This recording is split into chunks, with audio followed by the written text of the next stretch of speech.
So Keanu Reeves locks and loads for a rare sequel that packs plenty of ammunition with John Wick, Chapter 2.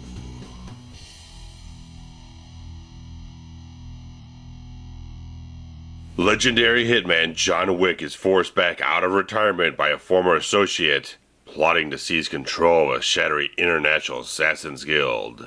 Bound by a blood oath to help him, John travels to Rome where he squares off against some of the world's deadliest killers, with only one target in mind. However, odds begin to turn further against Wick, as deceit and betrayal are aimed directly at him, and he is forced to find aid and sanctuary with unlikely allies. Now the boogeyman himself must survive a whole new onslaught of deadly adversaries in order to exact his revenge. So, of course, like with so many other people, I was a major fan of John Wick when it hit in 2014, bringing forth so many of the great stylings of sleekness and action cinema that we'd not seen for a very long time, showing off so much great choreography and so many fun, interesting, and just entertaining ideas overall. It was such a great revelation of a sleeper hit in the action genre, and totally brought us back the Keanu Reeves we so much enjoyed for so many different years between Point Break and Speed and The Matrix and various other films. It was such a great thing to just have that film, and hear that they were doing a sequel was also a wonderful type of thing. And John Wick Chapter 2, brought to us again by director Stahelski, is a good follow-up. It's a very good sequel that maintains so many of the great qualities from the first film, but also expands so much upon the mythology of stuff like the Continental Hotel, and a lot of the various interwoven type of threads throughout the entire criminal underworld that the sort of first film kind of built up and kind of laid seeds for. This really expands it out to a much more international type of affair, and does a lot of good things, but there's some things about the film I think do kind of feel a little more baggy, that they do have to take a lot more time to kind of explore those ideas and expand upon things and just lay in a few more layers into the entire criminal underworld that they have here, that it does kind of extend the story out a little bit more. It has to take a little bit more lower points in the entire thing to kind of explore those other elements. And some of the other things in the film, such as the motivation for John Wick going off and doing this stuff, doesn't have as much of a personal, deep down motivation as the first film did, because it has such a emotional, sort of tragic quality to his character in a certain way that really kind of goes a little bit more on a sort of straightforward sort of revenge, sort of betrayal type of thing, sort of deceit and all that type of stuff going on. So really is a little bit more straightforward in that type of way. So it's not as much of a visceral type of reaction that John Wick had in the first film. It's a little bit more clear cut and a little bit more straightforward in that type of way, but that doesn't discount any of the exceptionally good things that Chapter 2 has to offer people, especially again Keanu Reeves right into the thick of what really just clicks for him so extremely well, just being an action star again, just dedicating everything he has into the action of this film, just the rigorous training that he dedicates towards everything. He's 100% committed, and that shows so much on screen again with how the action is choreographed and staged, shot, edited, everything. You can see Keanu in the thick of things and just adding so much more into the fiber of the badassery of this film, having a guy like Keanu just putting forth everything he has to make this as good of an action film as he possibly can be. And just like everything he brings forth just as an actor alone, you still get moments in the film where he brings out that inner turmoil, that struggle, that kind of has some pathos in the film. He has a little bit of that sorrow still lingering in him, because the film picks up mere days after the conclusion of the first film, so there's still a little bit of that emotional type of weight that he has going on from the death of his wife and all the things that just happened to him and everything. So there's still this again, turmoil, stuff stirring up inside of him, and he has moments where he does get angry or he gets a little bit more reflective or whatnot. It still has those emotional core elements that you had from the first film, not as much, but you still have those beats in there where you still have that added depth to the character that just still rings very true. And I really liked that they kept those elements there. They didn't just say, we're just going to focus on the action. They still maintained a very core quality of this character to have him sympathetic and empathetic, have the audience further relate to him more, and just have those little beats in the film that just makes you feel for the character so much. And so Keanu just does a fantastic job through and through, out and out. Wonderful, exceptional type of work that he puts forth. And we get some returning cast members such as Ian McShane, who I absolutely loved in the first film, proprietor of the Continental Hotel Winston.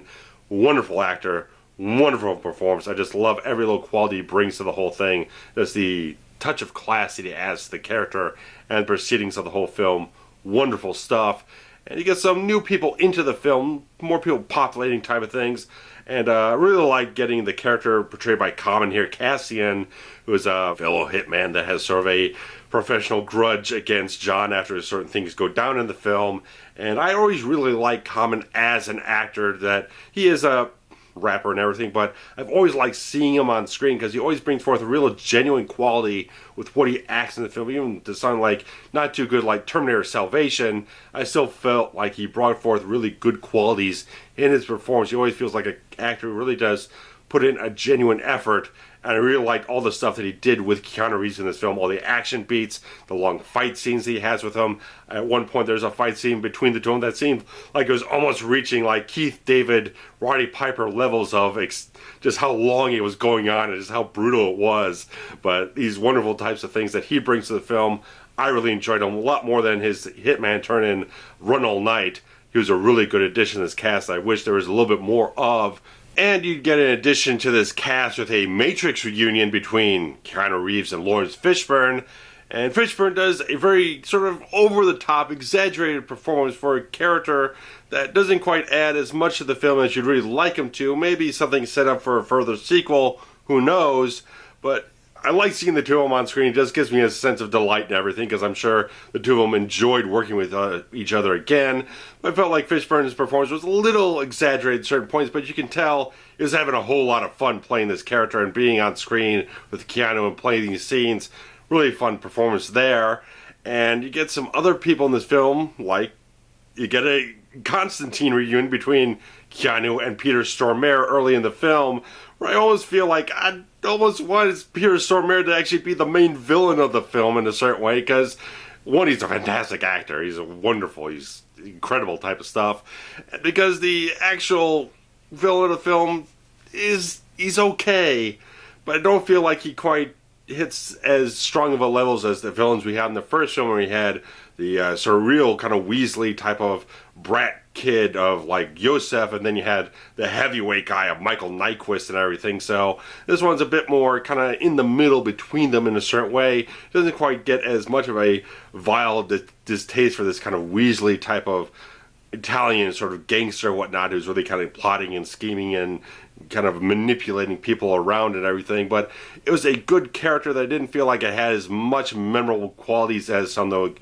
characters in the first film, but he still puts together a good plot, a good scheme in the film that keeps all the narrative flow moving forward, and you really do want to see him get the ass end of bad shit from John Wick in this film. So does portray his character very well. And there are other characters in the film that do add some good things, such as seeing Franco Nero as the proprietor of the Rome extension of the Continental Hotel. Wonderful piece of balance between him and Ian McShane there.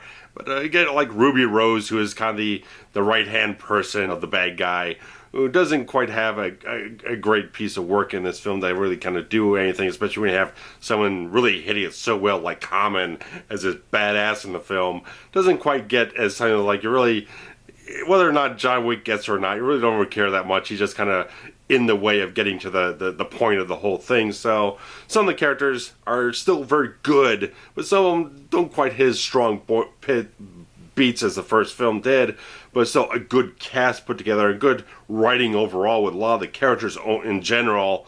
And again, the action of the film is just absolutely spectacular. There's some great stuff right from the beginning of the film, and the whole film just starts out with a fantastically long, magnificent action sequence, and just throughout the entire rest of the film they just continue to deliver so many good action sequences as the first film did, and they continue to match and sometimes exceed what they did in the first film, just again building a bigger body count, just hitting the action, having John Wick getting hit from all angles in this film, just hitting so many great things, and just just building and developing and expanding the action sequences as they go along. And there's even a really good sequence where I'm a guy who loves a good mirror gag, and they just do a whole fantastic sequence that just completely in a hall of mirrors, and just a wonderful piece of work. There's just great cinematography, great editing in the whole thing, just everything just plotted out and choreographed and executed so extremely well with all the action, so maintain that sense of sleekness and everything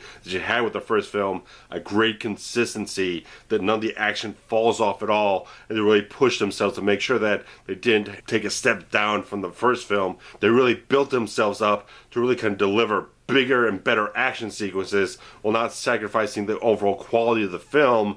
And there is some stuff with the plot that, again, like I said, the motivations for John Wick are not as deeply personal as they were in the first film. And like I said, there's not as much of a cathartic type of feel that you have when you get to the end of the whole film and there's more revenge getting done and all these things getting blown away or whatnot. Still feels like it's getting to that point that it's going to build stuff up more if they're going to do a third film, build up more elements or whatnot to kind of have that be a bit more of something that takes a bit more precedence over the general story that the film has, is building something up even further beyond that to jump into possibly another film. So there was a little bit of that in the film, but in general, if you love action cinema, you are going to enjoy this film with all the great action sequences it has, some of the great wit it has, some humorous bits that they have with some of the action, and the cleverness that they put together in some of these things.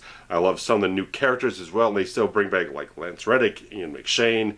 All the people that survived from the first film still get a chance to come back in this one and still add something to the film. So they're still maintaining a very good quality, and it's one of the best, most solid and consistent action sequels that has been made over the course of the decades action cinema has ruled box office. You'll have a fantastically fun time. If you enjoyed the first film, this one will still get you up to those same levels of enjoyment overall. This felt like, again, a few little baggy beats in there because they're building up and expanding things a little bit more, but in general, it's a good, solid film where I felt like the first one was a little bit leaner, a little bit straighter, a little bit more streamlined in a certain way, just a little bit more faster paced. This one takes a little bit more time to develop characters and concepts in general, but if you're going to move forward and develop so many of the things that people loved from the first film, this is a good way to do it. So I'm not going to knock it that much. Still a very good recommendation from me to see John Wick Chapter 2. So guys, if you've seen it already, definitely enjoy getting your comments below about what you really enjoyed about this film, or if you did feel like there's some things that did kind of fall off a little bit, let me know about what you felt about the film in general. If you enjoyed this review of it, your thumbs up and you're spreading the links around social media is always highly appreciated. So guys, I'll be back with some new reviews soon, and a little later on this month, a few more commentary tracks with my friends Trent and Steve. So thanks guys for watching. Take care. Bye bye.